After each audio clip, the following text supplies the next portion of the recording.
Sorry. So I will set the stage for some of the data, as you're probably not surprised to hear being a researcher, but I thought I'd throw something out in terms of some particular solution, which is positive action. And I think one of the reasons I wanted to talk about it is the stats are not changing. They haven't really changed for decades. I think we need to start thinking about some more radical solutions. Positive action is legal as well, as we know, obviously only in tiebreaker scenarios. But I think also in thinking about why we might justify positive action, we can think about other policies that could similarly be justified. I won't go through this. I think you know who Runnymede is probably at this audience, but we are independent. We're a think tank. However, we don't just do research. We do policy engagement, and we do try to reach out to communities and work with others. We do obviously need to learn from what's actually going on the ground. We don't want to just be doing research, so please do contact me if you've got thoughts after this about a gap between what I'm saying and what you've experienced, or something that you've experienced, some practices that you've got that you think we could research and learn from.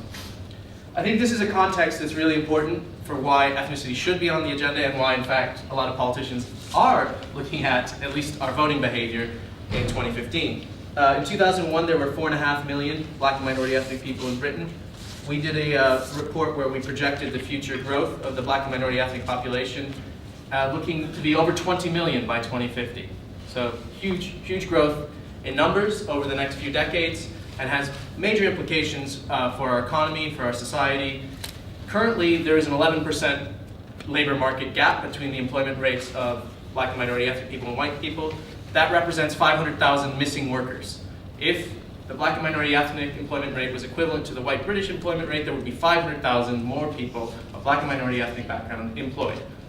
If we do not address this 11% ethnic minority employment gap, by 2051 we'll be talking about 1 million missing workers. And having 1 million missing workers is obviously unfair and unjust on those workers, but it is also not a very good way for Britain to secure its place in the global economic league table, or to have a less fractured society.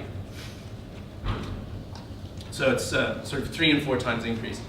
I won't go into this very much, but I just wanted to explain that growth isn't going to be equal across groups. Some groups are younger than others. This is an age distribution of the various groups, with the young groups at the bottom, and it just shows this is the mixed groups. Most mixed groups, the average age is under 20.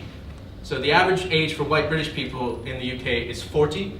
The average age for the mixed groups is in the high teens, 16 to 20.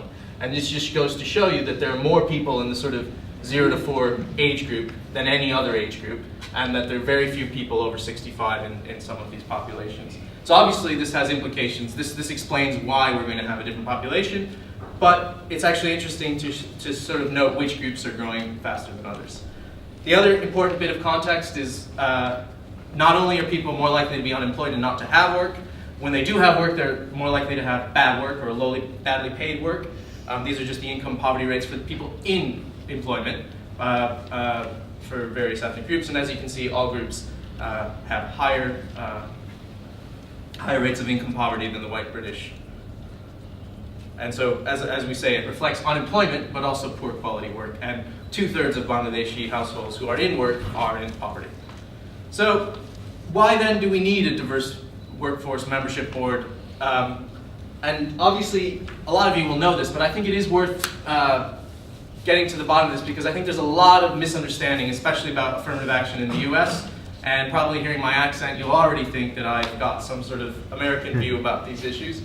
But I actually did my PhD on these policies in India and my fieldwork there, so I'm not taking an American view. I also think there's some misunderstandings in particular about why America has affirmative action.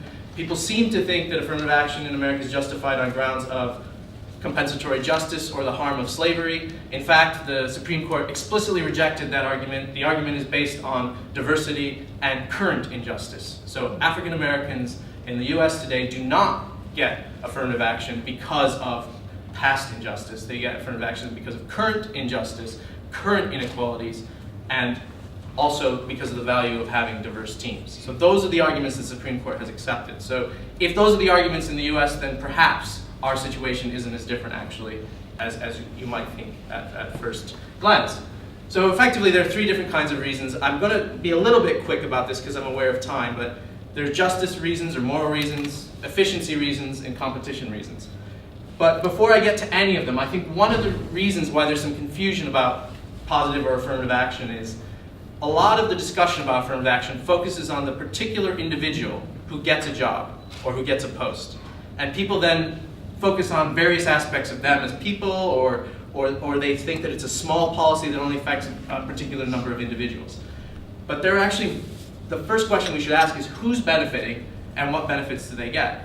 And I would argue that it's not simply the specific beneficiary who gets the job, it's the wider beneficiary group.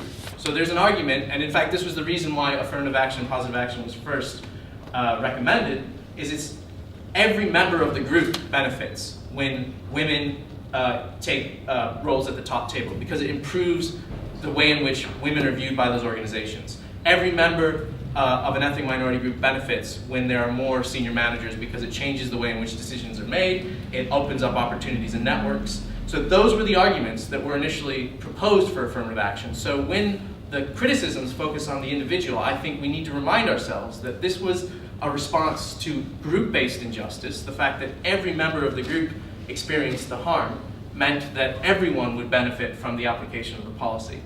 And I think there's in fact a third group, which is everyone benefits from having a more diverse workforce membership or board. And so it's not simply the beneficiary class, whether that's disabled people or ethnic minorities, but we all benefit from believing our society has better and fairer outcomes, but also from efficiency grounds, from making sure that we get the most of our talent. So I just think it's really important for us to keep that in mind when people sort of say, well, why should this particular individual benefit? And you know, they already went to Oxbridge. You know, what's the reason why they should be getting a post over someone else? And I think the argument has to be that we don't need more black footballers to undermine stereotypes about the competencies of black people in Britain. We do need, however, more high court judges. We do need more disabled people presenting on television, and we do need more women on boards. And it's not because we need that particular individual in that role. We need these groups of people in these roles to change the way in which decisions are made and to open up networks and opportunities for the wider group. Because the other reality is that in a society with racial disparities, which we of course have in Britain, is that a lot of networks are quite closed. And so people don't know what it takes to get a job unless they know someone from their background in those jobs.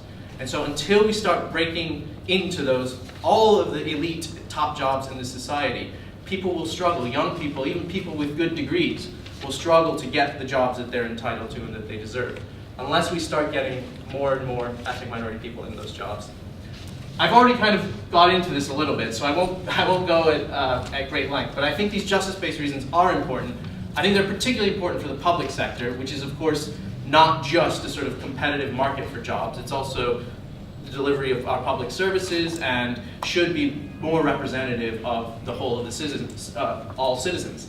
And there is an argument as well in terms of democracy that if we're not including all voices in decision making, we're not really a full democracy. So insofar as public sector institutions, you know, have a democratic remit and are supposed to represent all of us, I think there's stronger arguments, democratic arguments. I won't talk about compensatory justice, just to say that, as I said, it's not the case in the US, but there are arguments for compensatory justice in places like India and South Africa, where every living member of a group actually personally experienced discrimination through institutional racism that was of a very extreme kind. So it may be true that in Britain, compensatory justice is a difficult argument because you're talking about inheriting the wrongs of sort of ancestors, but where we're talking about present generations of people who themselves personally been affected, then it's sort of not that unreasonable of a claim. And as I say, this connecting to networks, I think, is a really important point. The reasons why in societies where maybe we don't have as equal relationships across ethnic minority groups and across other groups, having people in those roles is really important to benefit everyone in the wider group. In terms of efficiency, there's been a lot of economists, not just people like me who like diversity, who have noted that organizations that have more diverse viewpoints are more efficient. And one of the reasons is we all tend to overestimate our own expertise and knowledge. We tend to think that we know a lot about everything. And in fact, I know quite a bit about this speech, but a lot of you in this room know a lot more about other aspects of the workplace, for example. And if we want to get a good decision about how to structure the workplace, we need to take advantage of those different viewpoints. There's a limit to how much we know as well. So one individual person couldn't possibly know about everything. So we use filters to sort of understand the information in the world. We have pre-existing views about what counts as good information, what counts as bad information, and we're more inclined to discount information that goes against our pre-existing views. This is sort of psychologically proven.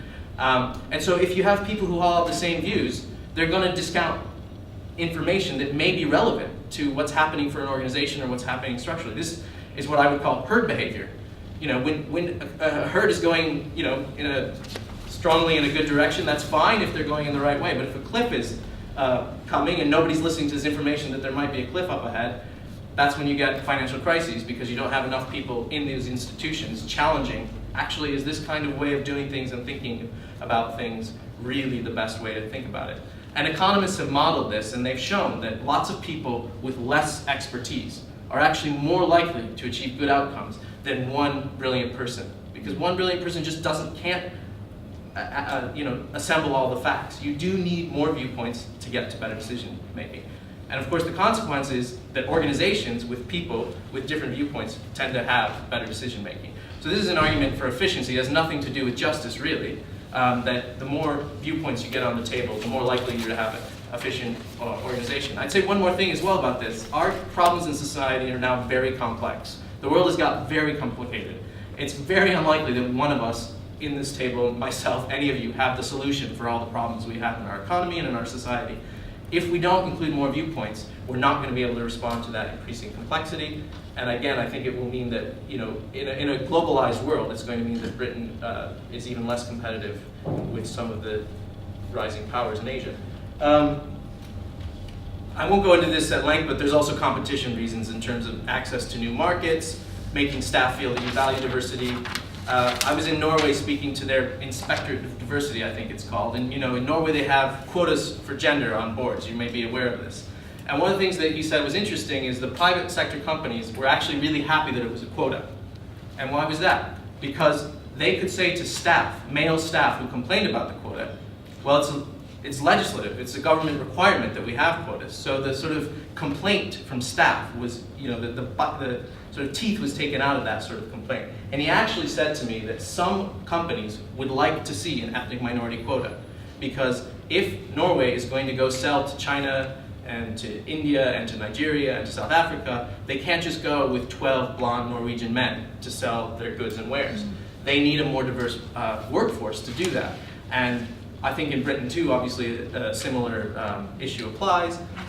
Whether or not we have quotas or affirmative action is a different question, but I think it's at least important to get people to recognize there are sort of economic competition benefits from it. Just in case you think I'm talking theoretically here, here's some actual evidence of these benefits. So in the US and India, African American and Dalit doctors of Dalits or former untouchables get benefit in terms of medical school. They have extra places. And it turns out they're more likely to work in lower income hospitals. So those graduates are more likely to serve poor, unhealthy people. So what is the result? Better public health. So the effect of an affirmative action policy is not just that we get a rich black doctor in the US. We get better healthcare outcomes for African Americans, and then we of course get better public health outcomes, which is better for the society overall and reduces public health expenditure. In India, 50% of local representatives are women. This is actually, there's a bunch of papers at the MIT Poverty Action Lab that show that this has led to a greater focus on sanitation and public health. There's been increased expenditure on things that, since women have been admitted, have become 50% of representatives. And in areas where it hasn't been implemented as quickly, that increase of expenditure hasn't been seen. So again, the benefit is not just to the individual woman who gets a post as a representative. It's benefiting the wider community. And IBM had a LGB sales team, and they found that team was one of the highest rises in terms of new sales, because it was reaching out to new markets that their competitors weren't. So again, benefit is not just to that individual gay person who gets a good job at IBM. The benefit flows to IBM's bottom line. And this is my last slide because I get asked it, so I thought I may as well address it. What about a British Obama? You know, what are the likelihoods? How did Obama get into power? But I think one of the reasons I have presented this in the way that I have, which is that we need wider networks, is I think people forget that Barack Obama, as exceptional a politician as he was stepping on the shoulders of others who had actually already broken those barriers. So Thurgood Marshall was a Supreme Court justice from the 1960s. Jesse Jackson ran for the presidency and did quite well in the 80s. Condoleezza Rice was Secretary of State. And I think one of the reasons I am linking this as well to the discussion of affirmative or positive action is that if you look at voting behavior amongst white Americans for Obama, or not for Obama, there's a big gap generationally. And people who are over 50-ish were much less likely to vote for Obama. Affirmative action was implemented in the early 70s. And it's basically, in my view, one of the reasons that white Americans were able to vote for Obama is they had less stereotypes of what black people were like. Because they may not have gone to university with Obama, but they went to university with other black middle-class people who they realized weren't all kind of radical, kind of the way in which the media presented Malcolm X. And you know, that I think has had a huge effect on the views of the average white American on black people generally. And that's another, I think, outcome of affirmative action that we need to think about. So I would say that in the UK, we should not aim for a British Obama, but we need first to establish that managerial sort of middle management level, and obviously even more senior level. We need to step up our civic and society engagement. Anthony's discussion about civil society organizations, we're far too weak. We're unable to really press government when they deny the statistics on black youth male unemployment, as 4 ministers in a row have denied. And you know, the other reality is Obama hasn't delivered everything what people have hoped. So we can't just aim for, you know, getting one black person into 10 Downing Street. We have to do a lot more to try to eliminate structural racial injustices so that black and Asian people have equal labor market outcomes and equal access to power. And I think positive action is a good way to achieve that. Thank you.